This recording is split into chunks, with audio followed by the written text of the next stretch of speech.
Ja ku jemi rikthyer sërish këtu në Kinotek në Sol, jam me Violën dhe me një personazh shumë të veçantë që do ta zbulojmë vetëm pasi të them që Viola, e di çfarë më kujton ky personazh që kemi në studio? Pak vite më parë, kur kemi qenë pak më të vegjël, ti e the që do na rikthej në histori. Unë përpiqesha që të imitoja zërin e dubluar të Perandorit Kusko, se kishte shumë batuta, ishte shumë origjinal. Po Perandori Kusko është vetëm një nga zërat. Një nga zërat, po, ka dhe shumë zërat e tjerë. Megjithatë unë kështu e kam fiksuar personazhin që kemi në studio, si Perandorin Kusko në Shqip. Kemi të ftuar pikërisht Lorenz Kajën. Pizban. Madhëria juve. Edhe një herë. Mirë se erdhët.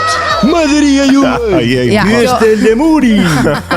Madagaskari. Kjo është pritja e dur, mirë se erdhe, po si ke qenë një herë? Mirë se ju gjeta, faleminderit për ftesën. Është kënaqësi nga ana jonë. Në fakt ti nuk je thjesht dublues, pavarësisht se shumë fëmijë mbajnë mend nga zëri që kanë dëgjuar, po ti je aktor, ti je regjisor. Kudo që flas, ku ta kemi dëgjuar zërin? Ku të kemi dëgjuar? Bra. Po, ata nuk dinë se cilin nga zërat të identifikojnë më parë. Cilin nga zërat? Unë më s'mbaj mend se kë. Po janë këta të identifikueshmit që po themi Perandori Kusko, Lemuri, Daffy Duck, Patoku Donald. Janë Lorenz, të ndodh që gjatë ditës për shembull, duke qenë se ke dubluar shumë zëra, të dalësh nga vetja jote dhe të flasësh me zërin e një personazhi. Deri tani mbahem, nuk kam rrëshqitur, po si bie. Mund të ndodh.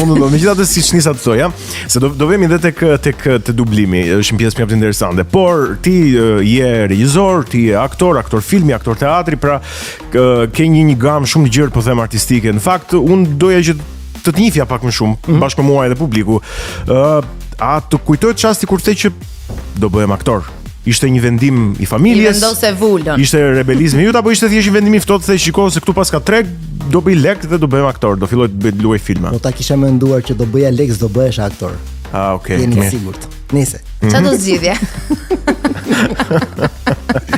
Shiko, ne të ditëlindjeve të 80-s kemi një fatkeqësi që na i kanë imponuar gjërat.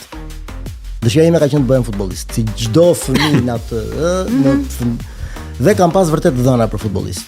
Një ditë të bukur, daja im vjen në shtëpi dhe thotë: "Dgjoj, të çoj një ditë te Pallati i Pionierëve." Ish Pallati i Pionierëve, jo nuk e dini se nuk e.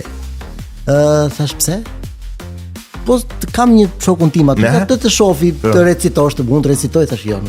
Po hajde se dhe ai u bë sebeb që unë sot jam aktor. Sa vjeç ishe në atë kohë, Lorenz?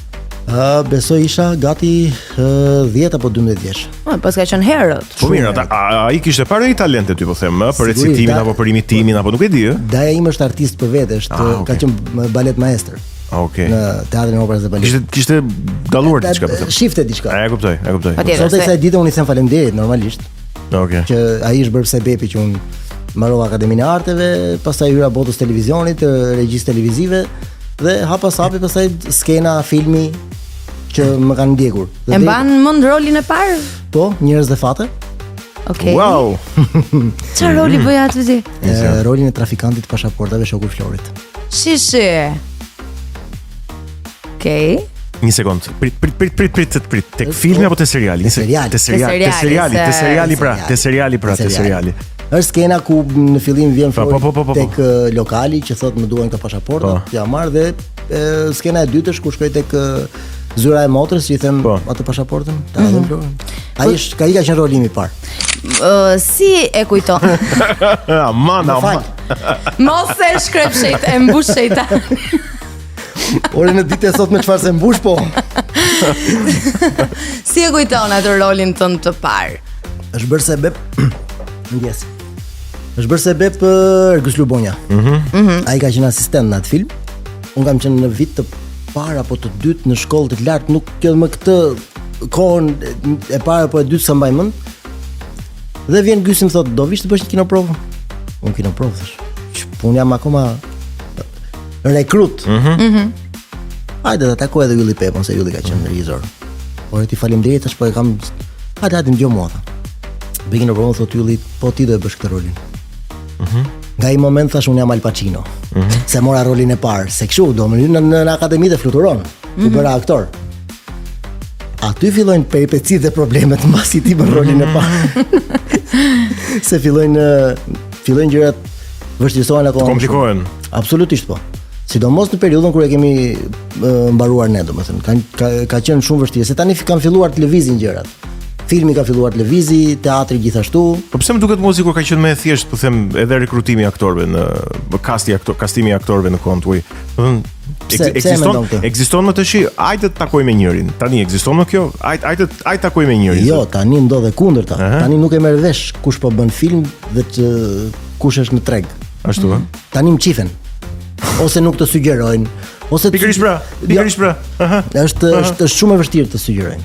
Tani gjithmonë duke krahasuar sepse secili sepse secili krijon atë aureolën e vet, atë kastin e vet, atë shoqërinë e vet.